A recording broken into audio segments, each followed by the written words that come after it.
Hello friends, welcome to Saipoovi creation. இன்றைக்கி நம்ம சேனலில் ரொம்பவே சூப்பரான ட்ரெடிஷ்னலான வெங்காய சாம்பார் பண்ண போகிறோம். இட்லி, தோசை, ரைஸ் எல்லாத்துக்குமே பர்ஃபெக்டாக இருக்கும். வாங்க எப்படி செய்கிறதுன்னு பார்க்கலாம். ஃபஸ்ட்டு நான் 100 கிராம் அளவுக்கு துவரம்பருப்பு எடுத்திருக்கேன். இப்போ தண்ணி ஊற்றி நல்லா வாஷ் பண்ணி எடுத்துக்கலாம்.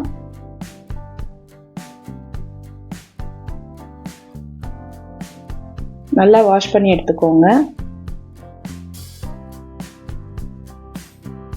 இப்போ இது கூடவே ஒரு 5-6 பல்லு உரிச்ச பூண்டு சேர்த்துக்கோங்க. இதோட கொஞ்சமாக பெருங்காயத்தூள் சேர்த்துக்கலாம். பருப்பு வேகிற அளவுக்கு தண்ணி சேர்த்துப்போம். இதோட ஒரு 1/4 ஸ்பூன் போல் மஞ்சள்தூள் சேர்த்துக்கோங்க. இப்போ லிட்டு க்ளோஸ் பண்ணி ஒரு 4 விசில் வச்சு எடுத்துக்கோங்க.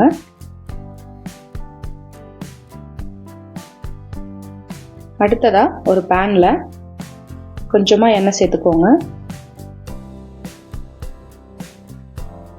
இப்போ தோல் உரிச்சு வச்சுருக்க சின்ன வெங்காயம் கட் பண்ணாமல் அப்படியே சேர்த்துக்கோங்க. நான் 100 கிராம்லேருந்து 150 கிராமுக்கு சின்ன வெங்காயம் எடுத்திருக்கேன். இது கூடவே ஒரு 4-5 பல்லு பூண்டு சேர்த்துக்கோங்க. இப்போ இந்த எண்ணெயிலே நல்லா வதக்கி எடுத்துக்கலாம். நல்லா இந்த மாதிரி ஆனியன் ரோஸ்ட் ஆனதுக்கப்புறமா தக்காளி சேர்த்துப்போம். ஒரே ஒரு தக்காளியை சின்ன சின்னதாக கட் பண்ணி சேர்த்துருக்கேன். இதையும் சேர்த்து நல்லா வதக்கி எடுத்துக்கலாம்.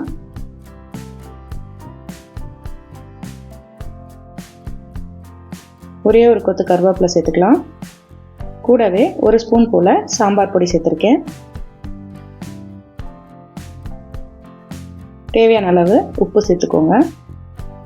இதோட ஒரு நெல்லிக்காய் சைஸ் புளி சேர்த்துருக்கேன். புளி நல்லா கரைச்சிட்டு ஃபில்டர் பண்ணி சேர்த்துக்கோங்க. இப்போ இந்த மசாலாவோட இந்த வெங்காயம், தக்காளி எல்லாம் சேர்ந்து நல்லா வதங்கி வரட்டும். ஒரு 2 நிமிஷம் போல் வேக விட்டுருங்க.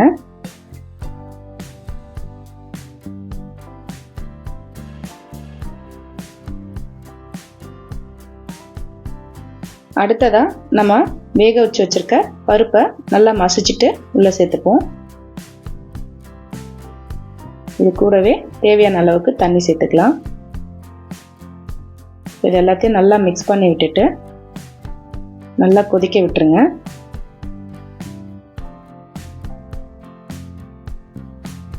நல்லா இந்த மாதிரி நல்லா கொதிச்சு வரணும்.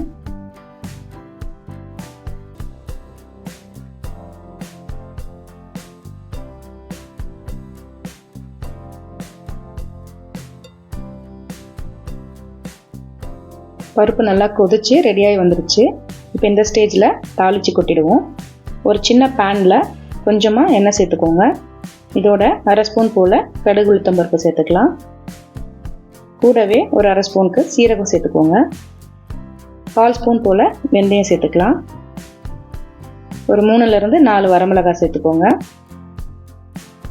இதோட ஒரு கொத்து கருவேப்பிலை சேர்த்துக்கலாம். இதெல்லாம் நல்லா பொரிஞ்சு வந்ததும் ரெடியாக இருக்க சாம்பாரில் கொட்டி மிக்ஸ் பண்ணிக்கோங்க. இதோட கொஞ்சம் போல் கொத்தமல்லி இலைகள் சேர்த்துக்கோங்க. தாளித்து கொட்டினதுக்கப்புறமாவும் ஒரு 2லேருந்து 3 நிமிஷம் போல் கொதிக்க விட்டுருங்க. நல்லா மிக்ஸ் பண்ணி விட்டுட்டு கொதிக்க விட்டுருங்க.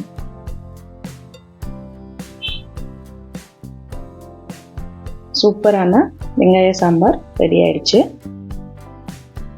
இட்லி, தோசை, ரைஸ் எல்லாத்துக்குமே ரொம்பவே சூப்பரான காம்பினேஷன். டேஸ்ட்டும் ரொம்பவே நல்லா இருக்கும். இதில் விருப்பம் இருக்கிறவங்க ஒரு சின்ன பிஞ்ச் அளவுக்கு வெல்லம் இல்லாட்டி நாட்டு சக்கரை சேர்த்துக்கோங்க. டேஸ்ட் இன்னும் ரொம்ப சூப்பராக இருக்கும். கண்டிப்பாக நீங்களும் உங்கள் வீட்டில் ட்ரை பண்ணி பாருங்கள். எப்படி இருந்துச்சுன்னு மறக்காமல் கமெண்ட்டில் ரிப்ளை பண்ணுங்கள். வீடியோ பிடிச்சிருந்தா லைக் பண்ணுங்கள், ஷேர் பண்ணுங்கள். மறந்துடாமல் நம்ம சேனலை சப்ஸ்கிரைப் பண்ணிக்கோங்க. புதுசாக பார்க்குறீங்க அப்படின்னா ஃபஸ்ட்டு சப்ஸ்கிரைப் பண்ணிக்கோங்க. கூடவே அந்த பெல் ஐக்கானையும் கிளிக் பண்ணிக்கோங்க. தேங்க்யூ ஃபார் வாட்சிங்.